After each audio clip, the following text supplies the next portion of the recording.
But you know Elon Musk, yes. He endorsed me. By the way, he gave me the nicest endorsement, too. The tougher. He said, the country's going to fail. You should do the same thing, Joe, because you cannot be voting for Kamala.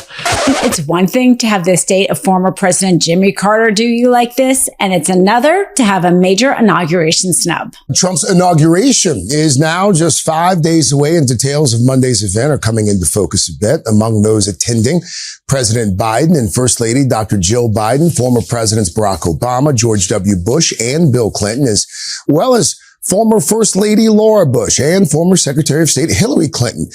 Michelle Obama will not be attending the inauguration. That's according to a statement from the former First Lady's office. Other guests include tech giants Elon Musk, Mark Zuckerberg, and Jeff Bezos. The trio will have a prominent spot at the ceremony, seated together on the platform. Of course, we'll have full coverage of all of the Inauguration Day events Monday morning here on NBC, NBC News Now, and Peacock. You know, Trump is obsessed with celebrities, with crowd sizes. He's so worried about the size at his inauguration. He's planning a rally the day before to try to get people in town for the inauguration. As we know, the first time around, that was one of the first things he lied about after being sworn in, was his inauguration size and the fact that it wasn't even close to the size of Obama's. So for somebody like him, the snub by the podcaster Joe Rogan, this, looked after, influenced podcaster within the realm of the MAGA world, is a big snub for somebody like him. He's having a stretch of getting the who's who in the list. Yes, he has the Megyn Kellys. Yes, he has the Dana Whites. These are not surprising people. He has his first buddy, Elon Musk, planning to go as well. But the fact that Joe Rogan snubbed him, well, that's gotta hurt. Interestingly, the other person not coming to the inauguration that, frankly, I think he cares about is Michelle Obama. She's the one person he actually treats with respect. He realizes how popular of a figure she is in the American public and is a little bit afraid of that popularity.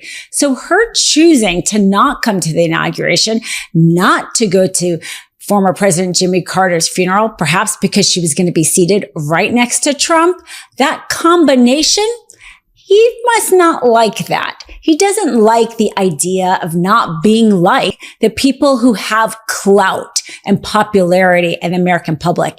And he can't get those people to come to the inauguration.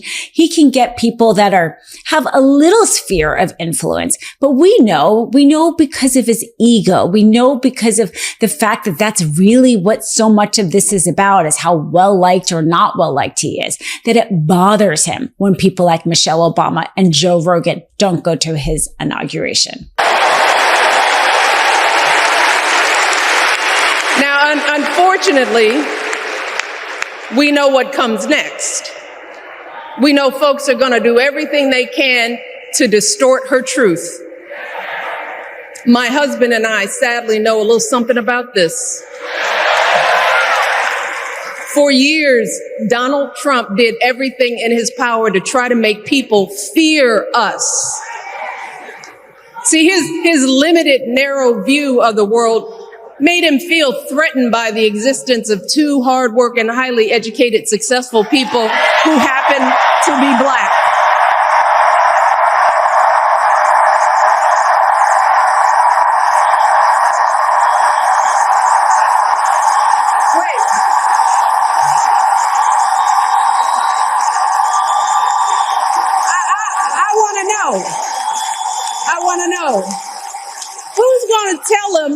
Who's going to tell him that the job he's currently seeking might just be one of those Black jobs?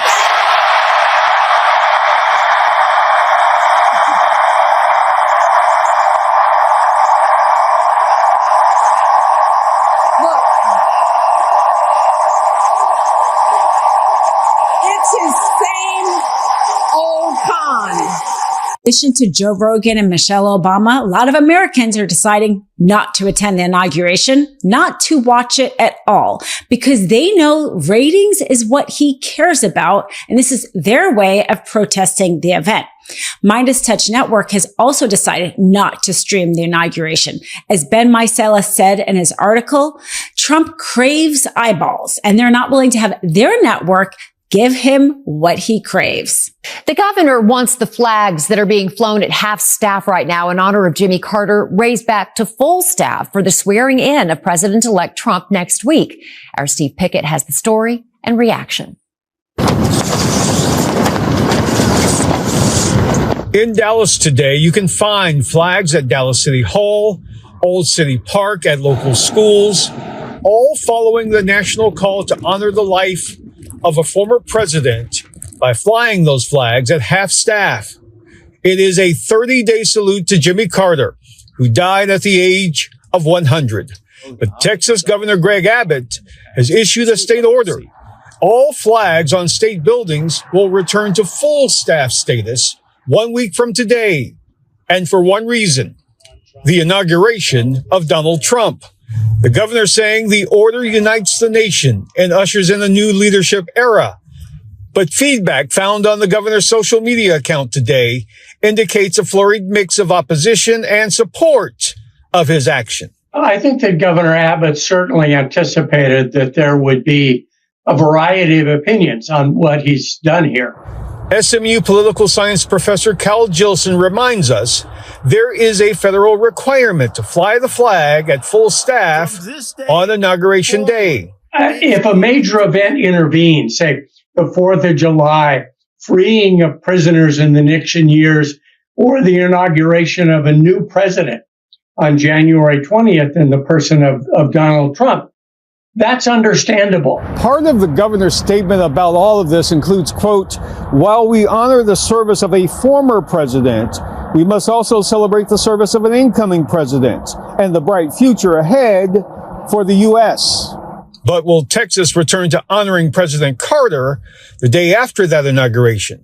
The governor has not said. We know that the inauguration day is really all about Trump, not only because that is how he operates usually, but because of what he's doing regarding the flag.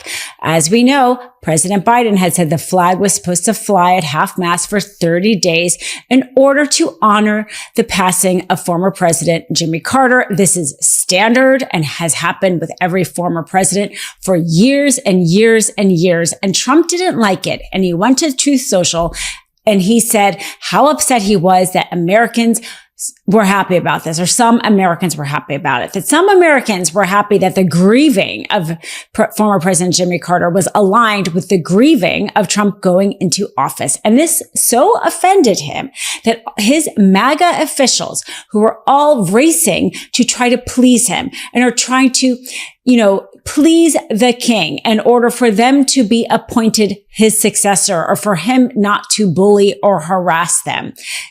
We saw them fall one by one, and it started with Texas Governor Abbott saying that he was going to have the flag fly at full mast, despite the fact that this would be extremely disrespectful to former President Jimmy Carter because Trump's ego couldn't stand it flying at half-mast during his inauguration.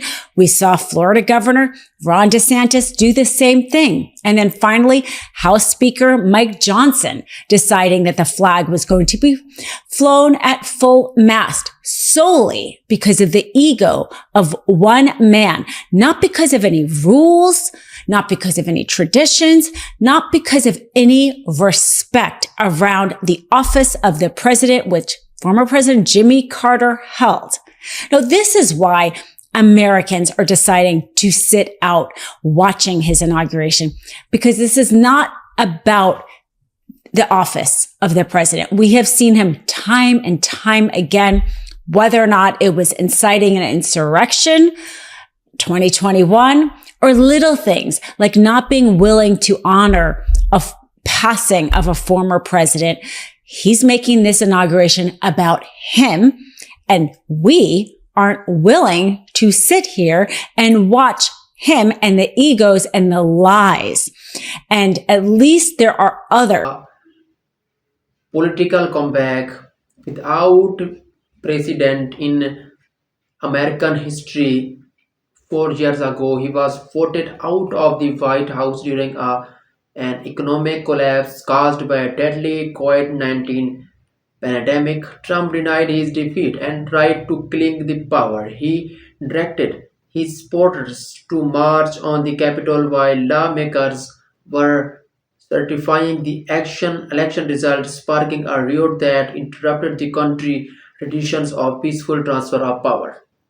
But Trump never lost his grip on the Republican Party and was indicted by criminal cases and two assassination attempts as he stimulated rivals and hards voters' exasperation with inflation and illegal immigration.